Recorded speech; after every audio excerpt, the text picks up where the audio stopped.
بسم اللہ الرحمن الرحیم۔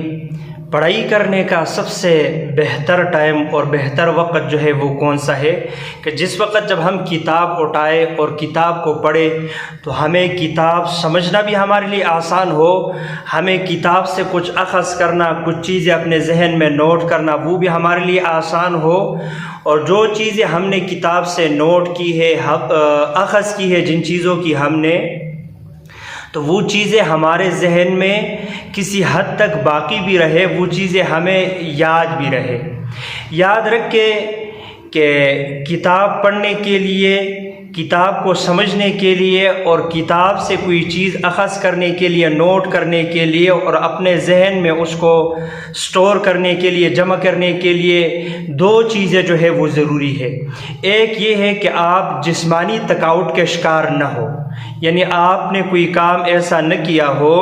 جس کی وجہ سے آپ کو جسمانی تھکاوٹ محسوس ہو رہی ہو، اور دوسری جو ضروری چیز ہے وہ یہ ہے کہ آپ کو اس وقت ذہنی سکون بھی ہو، آپ کا ذہن بھی پرسکون ہو، اور یہ دونوں چیزوں کے لیے ضروری ہے کہ آپ کی جو رات کو نیند کا ٹائم ہے، سونے کا جو وقت ہے، آپ نے سونے کے لیے پورا ٹائم اور وقت دیا ہو۔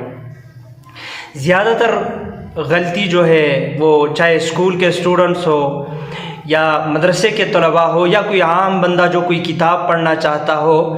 وہ کیا کر لیتے ہیں کہ عشاء کے بعد بیٹھ جاتے ہیں اور کتاب پڑھنا شروع کر لیتے ہیں، یا عشاء کے بعد جو سونے کا ٹائم ہے اس ٹائم کو جو ہے وہ دیگر کاموں میں، موبائل میں صرف کر لیتے ہیں،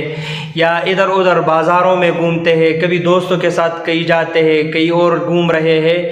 یہ جو قیمتی ٹائم ہے یہ ان سے ضائع ہو جاتا ہے۔ وہ جو سونے کا ٹائم تھا وہ ضائع ہو گیا، اب رات کو دیر سے سو گئے تو لامحالہ وہ صبح جو ہے وہ ٹائم پہ اٹھنا اس کے لیے مشکل ہوگا۔ ہماری روٹین یہ ہونی چاہیے کہ ہم رات کو جلدی سوئیں، یعنی زیادہ سے زیادہ 10 بجے تک، آج کل کے دنوں میں جو ہے وہ 10 بجے تک انسان جو ہے وہ سو جائے۔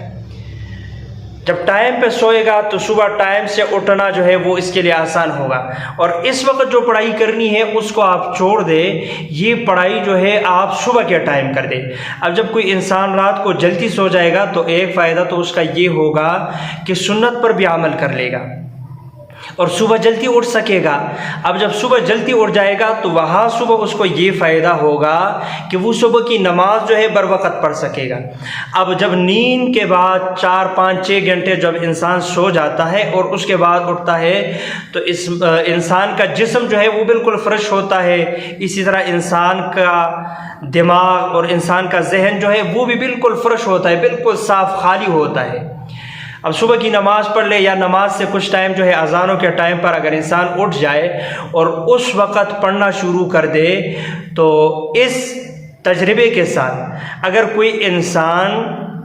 صبح کو 3 4 گھنٹے ٹائم نکال کے پڑھنا شروع کر لیتا ہے اور ایک مہینہ، صرف ایک مہینہ اگر اپنی وہ یہ روٹین بنا دیتا ہے، تو ایک مہینے کے بعد پھر انسان خود اپنا موازنہ کرے، اندازہ کر لے کہ جو چیزیں یاد کرنے میں، جو چیزیں سمجھنے میں اور جس کتاب سے اخذ کرنے میں